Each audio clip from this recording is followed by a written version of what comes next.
During a previous UAP hearing, Navy Commander David Fravor discussed the TikTok object engaged in 2004. Are you familiar with the incident, the TikTok incident? Yes, sir. That's almost 20 years ago, right? Yes, sir. It's been said there are more videos, documents, and reports related to this incident. Do you believe the information regarding the TikTok incident should be available to all members of Congress? And in your expertise, what reason would the Department of Defense possibly have for not releasing information that's over 20 years old? Thank you, Congressman. I don't think there's any good reason to withhold information and important data, especially of national security concern, from Congress. What would they say? I will speculate, sir, that they don't want to share that kind of information because it reveals weaknesses in our ability to monitor and protect our airspace. Okay. In your written testimony, you claim last year's UAP hearing before this Oversight Committee confirmed that UAP-related information is, well, it's not only being withheld, but that elements of the government are engaging in a disinformation campaign to include personal attacks designed to discredit UAP whistleblowers. Could you elaborate on that statement a little?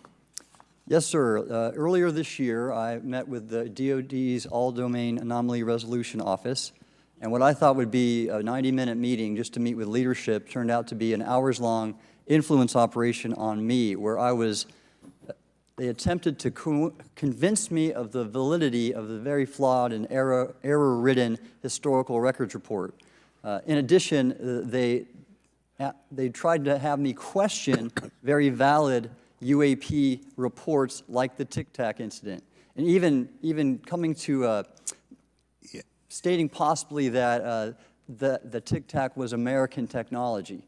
And then, of course, if you ask David Fravor or Alex Dietrich, the two witnesses, they were convinced it was otherwise. And then, and they also cast discredit on various UAP whistleblowers and witnesses to question their validity and credibility as witnesses. Okay. We'll go to Mr. Elizondo. Hope I got that right, or not, at least Close not enough, that right. You're familiar with the recent drone incursion over Langley Air Force Base? Yes, sir. The owners of these drones remain unclear. The U.S. military has not been able to give us in Congress an answer. Given your experience with the Department of Defense and the intelligence community, how frequently are UAP sightings over military installations? And secondly, I suppose hypothetically you could have incursions over just, say, regular airports. Is it obvious these incursions are more likely over military facilities than just a random airport out there? Yes, sir. There's definitely enough data to suggest that there is certainly some sort of relationship between sensitive U.S. military installations, also some of our nuclear equities, and also some of our Department of Energy sites. There is a long historical record that some of your colleagues may have, documentation that demonstrates this. This is not a new trend. This has been going on for decades, and that information has been obfuscated, unfortunately, from folks like you in this committee. And I think that's problematic because ultimately, at the end of the day, we have a significant situation here. We have something that can enter into U.S. airspace completely with no attribution. And how long has this been going on?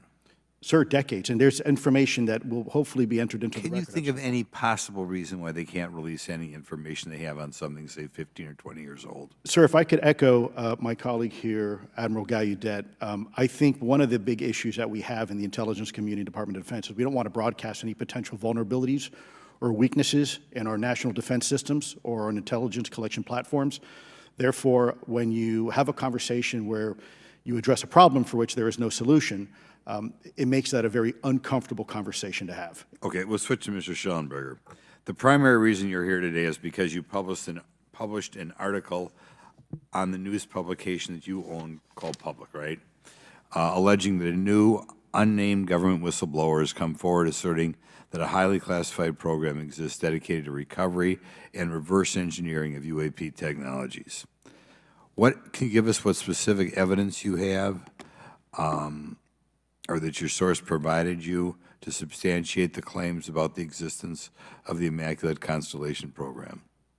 Well, you have the report in front of you now, so you can see it for yourself. But I checked the report, and I did not find it based on existing cases. It was new cases for me. I couldn't, at least I hadn't found anybody, so that answered for me that it was not obviously circular reporting, which is one of the big concerns in this space.